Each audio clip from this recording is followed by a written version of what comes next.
classic front kitchen, no slide Jayco travel trailer with a big rear bedroom here at Haylett RV of Coldwater, Michigan, just coming in on trade. Was it 5,100, 70 pounds, something like that? And I say all the time, if you want to see how well a brand really holds up, try to find an old one on a used lot somewhere, and you'll get to see what they're really made out of. And I gotta tell you, I'm not gonna sit here and say this thing's flawless or anything, but it's certainly not a handyman special, and it is actually in pretty sharp, ready to hit the road camping shape.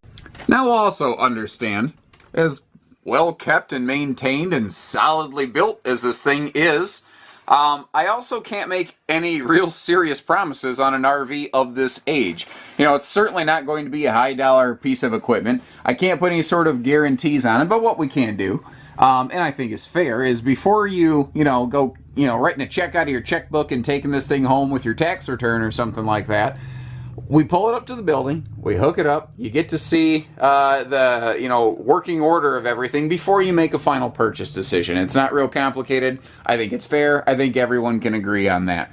What is also kind of neat is because there are no slides, they have more opportunities for more storage, as you may have noticed in that front wraparound kitchen there. And that's it's a tricky thing for people to wrap their heads around. You think, well, slide outs give you more room. Why can't that make more storage? And the short answer is because when you have those slide flanges around a wall and a wall moves, well, you can't rightly hook a big cabinet up to it, and because it'd obviously get crushed and break. So we got full storage overhead here. You saw the upper and lower storage all around the kitchen, but really that is absolutely dwarfed by what you get here in the bathroom area, because classic campers almost always had that big either hallway or bathroom bonus closet like we're looking at right here, which is just something, especially if you're going to be set up anytime long-term, any sort of longer, time frame camping, you will never regret having all of that extra storage like you see right here. Walk through middle bathroom, which was pretty common when this was created, and frankly still very common in front kitchens even today. Like, you can look at all sorts of different, say like, Rockwood or Jayco front kitchens today, and they still have some kind of walk-through middle bathroom like this. Big old, garden tub in that corner shower right there, and overall looks pretty decent. And a classic private rear bedroom. You don't see rear bedrooms very much nowadays because of slide outs. Slide outs weigh a lot. And to put a slide out in the living room means that all of the weight of that thing is dead on the hitch. Well, they had to kind of put most of the weight of slides above the axles, which is why most things today tend to be a front bedroom, in case you're ever curious. Just a little bit of a RV history lesson for you there. What's also kind of cool is the way that this is laid out. They were able to put the seating either on the door side, such as that dinette, or with the sofa facing the door side with that extra window. So you're always looking out at your campsite.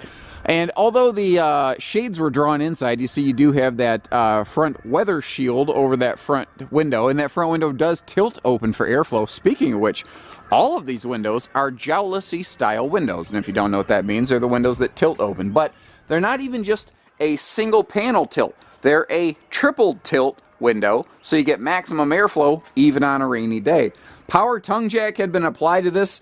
These are radial tires that are not that old, so the tires have been recently replaced.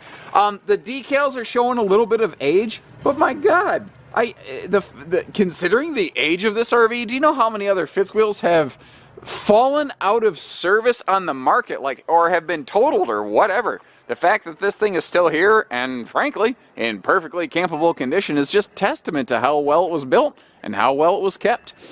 It looks like over the roof vents there are some max air vent covers added there, and this not power awning, that's such a thing today that the word just flows out of my mouth. Big manual awning, but it is huge. It goes all the way up past that front bedroom window and all the way back past the rear door. I was going to throw some people off in today's market that the awning arm beam in the bedroom actually does cover part of the window. But remember, it's a manual awning, so the arms tilt away. There's nothing that ever blocks that. Plus, those tilt-open windows can still open even with the awning in place. I don't really see anything super concerning. Again, I can't make serious promises for something this age. What I can say is, I think that this is a little bit of a diamond in the rough. It's not a flawless diamond in the rough, we'll say, but it's a diamond nonetheless. Give us a call. We'll add her to your jewelry box, I suppose. So take care, stay safe, have fun, and happy camping, everyone.